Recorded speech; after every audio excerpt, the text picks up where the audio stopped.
All right, thank you for staying with Daybreak. You're just in time for this conversation on the tourism sector. We are taking a pulse of almost all the sectors and how they've been affected. We started with manufacturing, we went to the private sector alliance. Now we're going to tourism, one of the hardest hit. And joining me on Skype now is Mohammed Hersi.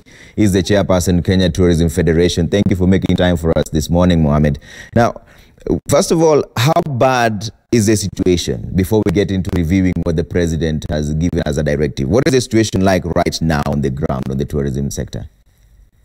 Morning, Trevor. Being an optimist, I always don't like looking at the negative side, but let me tell you, this time around, this is quite bad. Actually, really bad, because the first industry that's normally affected anytime there are issues.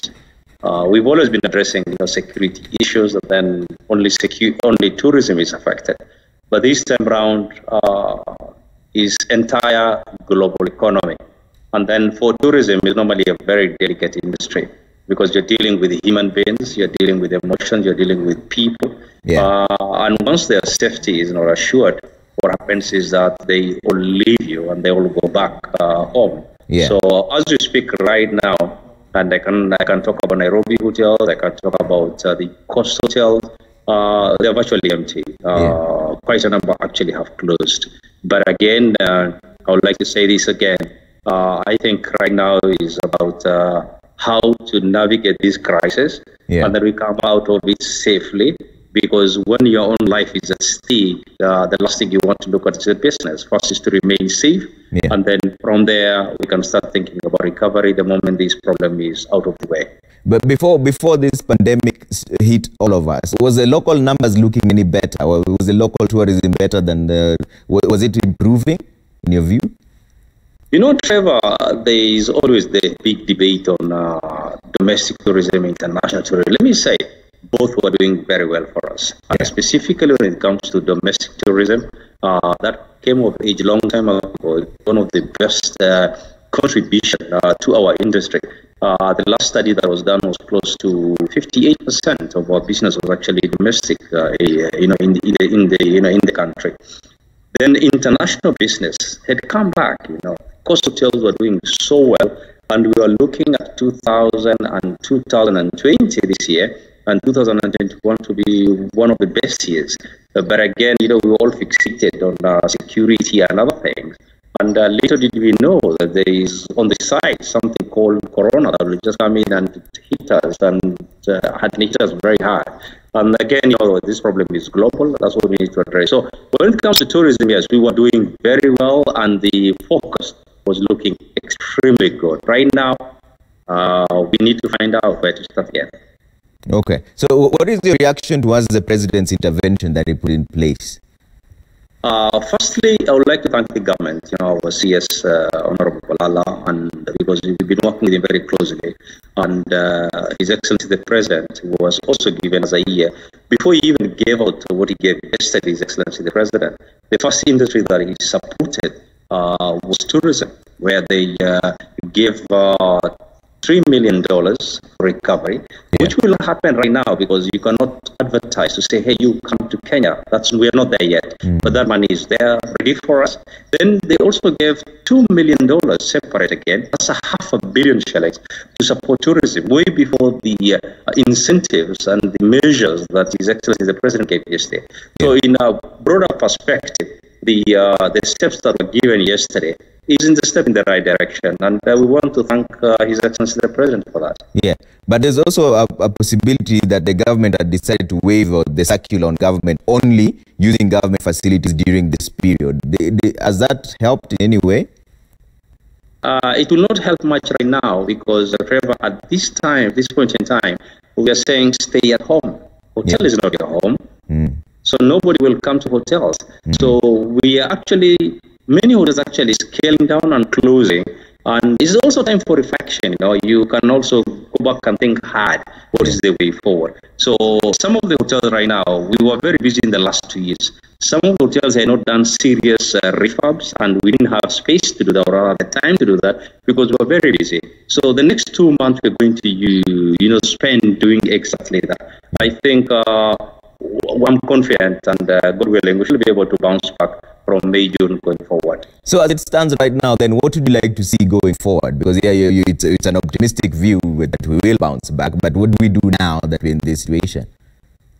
The first thing that we need to do is some of the measures that were given yesterday is to try and keep our head above water. Yeah.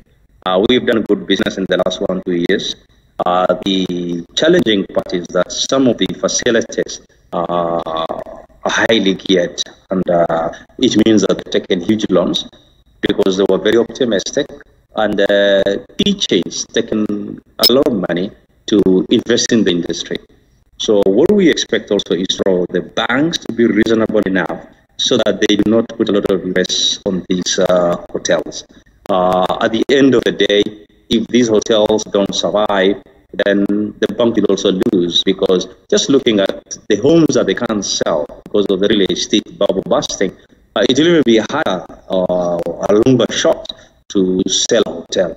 So it's very important that the banks work closely with us so that we are able to come out of this problem. So first things first is to look after our employees, because employees are our biggest asset. Even as a country as a destination, forget about the fauna and flora. Kenyan people are the warmest people, friendly, beautiful smile. These are the people who keep Kenya on the map. This is why visitors come here, because Kenyans are good people. Kenyans are friendly, compassionate, name it. So this stuff, first thing first is that we don't want to see them out in the street jobless. Many hoteliers have opted to send them on leave to clear their days on full pay. Nobody has been very quick, to send them on unpaid leave. So the next 2 months, 3 months, many of them are still paying their employees, and we hope from then at least things will change, and hopefully some business is coming in after this virus is out of the way. As long as this virus is still hanging over our head without a vaccine, without a treatment, or is still spreading, then tourism will be very, very hard, and any other business for that matter. When you're asked to stay at home, how do you grow the economy? It's very, very difficult. So first thing first is also the science part of it is to get rid of this virus. Yeah. And that's a tricky balance there, Hersi. And that's what I was wondering. How are you going to cushion the employees who you say are the greatest asset for the people there? Because also the people in the industry are thinking there's no jobs, nobody's traveling. Then how do I keep the employees with me? What options are you looking at right now? I think the plan we have in place, and any serious investor, and many of us are, is that we're looking at least 4 months, maybe some even to 6 months. But for the first, in the past, you throw your people under the bus as soon as crisis hits. I think we are past that stage, and the Kenyans and the investors in tourism industry are responsible people, and none of us have done that, and we don't intend to do that. Even if you're not able to pay the full salary, then at some point people will take pay cuts. Already some of us have taken pay cuts at senior level. When the government announced theirs yesterday, quite a number of us have already done that. Look at our national carrier, they've also done that. So we also expect, the government, now that the president himself is taking an 80% pay cut, we expect the county government also to follow suit and to reduce the expenditure so that whatever is collected from us as business people is able to run essential services by the state, and that's very, very crucial. So we are not going to let our staff just go and suffer out there. So if that, to answer your question, we are doing everything that we can to maintain them. And some of them, eventually, if we end up letting them go, we'll have to keep some of the facilities for them. For instance, medical has been retained for some of them because you don't really choose to fall sick. But that is, we are not there yet. That is mitigation after probably 90 or 120 days. And we hope that by then, this thing will have subsided. Yeah, I'm glad that you said right now all we need to do is keep our heads above the water. But there's so many events that have been cancelled, and there's a bit of a blowback on that and repercussions as well. What more would you like to see from the government? Maybe removal of the fees for postponement or the cancellations? What would be the best intervention at this point? I think, somebody just seated somewhere will say, hey, can government come and bail us out? It's easier said than done. Our government also have their own challenges with devolution. We have some 47 small mini governments to support. It's not easy. It's easier said than done. The support we're looking at mainly is to try as much as possible to contain the virus. I think that's the starting point, because you cannot be asking government, hey, come and help us when the virus is still spreading. And the fact that, Ministry of Health, and I'd like also to thank CS Kagwe for coming very strongly to lead us in fighting this virus. But upon Kenyans, it's up to us now also to keep this virus away from us. When that happens, Trevor, only then can we now start talking about business. It's very hard for us to do. How can you even advertise? How can you say, come to my resort for the weekend? How? It can't. This is not even the time to sell. That's why recovery is out of the question for now. First thing first is to, is to get out of this problem. Mm-hmm. So should we be thinking of reducing the county fees, maybe royalties paid to counties and national parks by maybe half? Will that even help? No, that is one. But Trevor, let me address the governors, and let me address the county governments, and also national government. Yeah. Let's reduce wastage. This country we are not poor. If we can reduce wastage and necessary travel out of the country, the amount of wastage you see is huge. And let this virus, this pandemic, let it be a lesson to Kenyans. Let us invest in our social services. One of the reasons today why we cannot go into a lockdown, I'll tell you without any fear, is that because we don't have systems in place to afford us to do a lockdown. Not because we are poor, because we haven't invested, over the years. You talk about health system, you talk about social services, talk of us, name it. So I think it's very important that county governments, apart from just reducing their fees, I think wastage has to be reduced. The little money that they have, they need to use it wisely. And the starting point is they should all take a pay cut. That will really help a great deal, because when you look at our recurrent expenditure, and specifically paying salaries, that's what takes all the money. So what's the use of you earning so much and right next to you there is poverty and people can't even afford the next meal? Us in private sector, some of us have taken pay cut 50, 60, 70%. Look at Kenya Airways. They've led from the front, 80% for the CEO. That's what we want to see. But for counties to insist that we still want our 327 billion shillings, where will that money come from when businesses are closed? I will tell you right now, we have got close to 20 good hotels, serious hotels that have closed. Now, I'm asking the governors, where will that money come from when we've all closed down? But then how do you balance the issue of if the counties are the closest regional development centers for the people down there? If they don't have the money, how do we get these structures that you're talking about? Because it would have been easier if, say, Nairobi, for example, could lock down itself and sustain itself. But if the county doesn't have money, how then would that balance out? I'm not suggesting that we cut money out from the counties. All we are saying is on the payroll side, they need to reduce that. Then use the little money that they have to deal with this virus. That's what I am saying. Because you've said it. Some countries have been spending, 60, 70% on payroll. Mm-hmm. It's just not sustainable. No business can do that. As a company, any business, if you spend anything above 21% on your payroll, alarm bells go off, straight away. But here we have county government that are spending almost everything on payroll.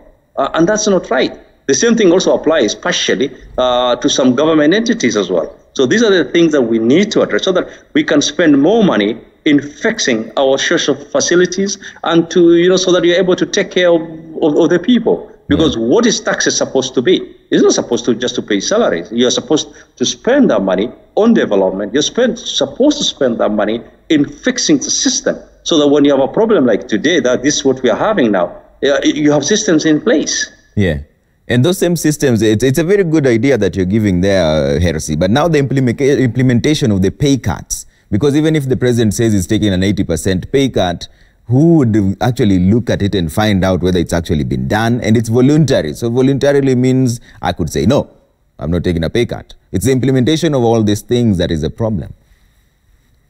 Now, I think when His Excellency the President says he's taking 80% pay cut, he means it. I don't think he will say that, announce that, and he doesn't take it. I think the other thing is that as Kenyans, we need to trust the system. The level of trust by the citizens for the government is quite low, which is unfortunate. Our government, to be fair to them, they've done everything that they can to sort things out. So I think we need to be a little bit, what can I say? We should be honest with ourselves as well, that yes, they have their own challenges, but when it comes to pay cut, I'm addressing, the entire general payroll, whether it's national, whether it is counties. That has to happen because it is happening in the private sector. We are doing it, and everybody, is doing that. Then, unnecessary, expenses, even the allowances, name it. I mean, people go on per diems. I mean, look at it. some of the people coming back into the country, these are actually county officials, some also national officials, who are all out there on so many benchmarking unnecessary trips. These are the people who have been quarantined. They don't even quarantine themselves. And let's get into the bit of how to get out of this. So once we get out of this issue of the coronavirus 2019, which we will definitely beat it, you're an optimistic like myself, should we increase the KTB budget for PR and advertising? That's the Kenya Tourism Board. Let me again explain this. We always blame Kenya Tourism Board that they don't do enough to sell the country. When you look at the budget for Kenya Tourism Board, it's hardly 1 billion shillings or $1 billion.